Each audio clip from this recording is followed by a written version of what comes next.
It is Tuesday, April 27th, 2021. Welcome into DIRTRACKR Daily. I'm Justin Fiedler. Today on the show, we've got a few news items to cover off on, including a new points format for the Summer Nationals and more money on the line for the All-Stars. And then I have a question I've been thinking about a lot lately that I want to pose to you, the listener and watcher of this show. So let's jump in. The All-Star Circuit of Champions announced yesterday that the series' upcoming 4-race swing through Indiana will have some additional money on the line for competitors. Besides paying out $48,000 to the race winners of the 4 nights, an additional $26,000 points fund has been put up by Kevin Rudeen and the Race Rudeen Foundation, with the 4-night champion taking home an additional $10,000. The 4-race stretch includes May 20th and 21st at the all-new Circle City Raceway in Indianapolis, May 22nd at Gas City I-69 Speedway, and May 23rd at Kokomo Speedway for the 3rd annual Race Rudeen Foundation race. In between now and then, the All-Stars have 5 races, starting with this weekend when they take on Lernerville Speedway, Sharon Speedway, and Tri-City Raceway Park. They then head to I-96 on May 14th and the Dirt Oval at Route 66 on May 15th. Justin Peck is the current series points leader after 5 points-paying races. For more information on the announcement, visit allstarsprint.com. It was announced back on Friday that the Summer Nationals points fund and championship format has changed for 2021. The series schedule was altered in 2020 due to the pandemic, and for this season, I think most thought it would return to a schedule that looked more like 2019 and previous seasons, but that wasn't the case. The 2021 schedule ended up being very similar to 2020. The Hell Tour schedule we had come to know was usually something like 26 or 27 races over the course of 30 or 31 days. It was brutal and grueling, hence the Hell Tour moniker. Now there are 36 races for the late models, spread from June 15th to August 21st, with off days and a full week break. And some of those Summer Nationals dates now conflict with high-paying late model shows elsewhere. The I-80 and Silver Dollar Nationals and the Topless 100 at Batesville are some examples. It appears as though, in response to some of the overlap and the lengthened schedule, World Racing Group has altered the format, though. For this season, a driver's 31 best finishes will be counted towards the final points tally, and more money is on the line. For each race completed above 25 events, an additional $1,000 will be added to the champion's check, with a potential of $36,000 going to the driver that wins the title. Money will also be added to each position down through the top 10 in points. This means a potential bump of $9,000 over the traditional Summer National Championship payout of $25,000. There will also be $2,000 checks to the champion of each of the individual 8 weeks of the schedule, along with the regular purse money for each event. The modified Nationals Championship format remains unchanged, with points from a driver's 10 best finishes counting towards the standings and $5,000 going to the champion. I'm sure WRG is hoping these changes draw in some more drivers to compete full-time for the title while still allowing for some flexibility if they need to miss a few nights for whatever reason. And the added money certainly won't hurt the pocketbook. Brian Shirley has been the Summer Nationals champion each of the last 3 years and has won it 4 times total. Bobby Pierce won it 3 straight years before Shirley from 2015 to 2017. Billy Moyer Sr. leads all drivers with 100 career Summer Nationals wins. He's trailed closely by Shannon Babb with 98. Both the Summer Nationals and Modified Nationals kick off June 15th at Brownstown Speedway in Indiana. As I transition more away from full-time racing, 2013 World of Outlaws champion Darren Pitman and wife Mandy announced a new business venture yesterday with the acquisition of Ultrashield race products in Texas.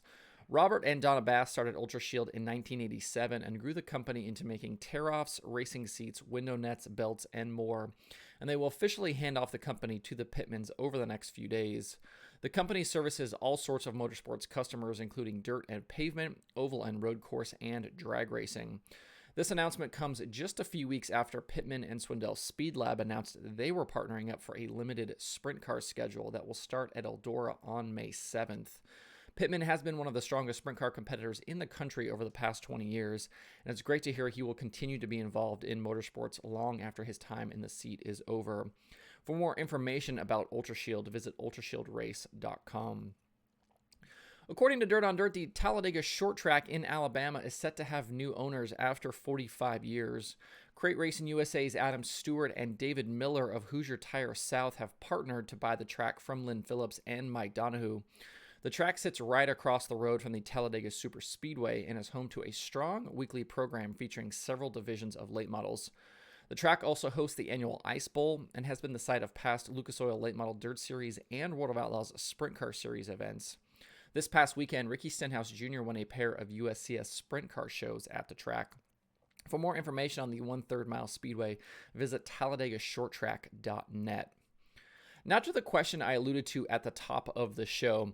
It seems that in most forms of sports, championships matter, and they matter big time. From the lowest levels of junior sports all the way to the Super Bowl, competitors and teams fight and battle to try and win a title. Wins are great, but they are a path to the bigger goal.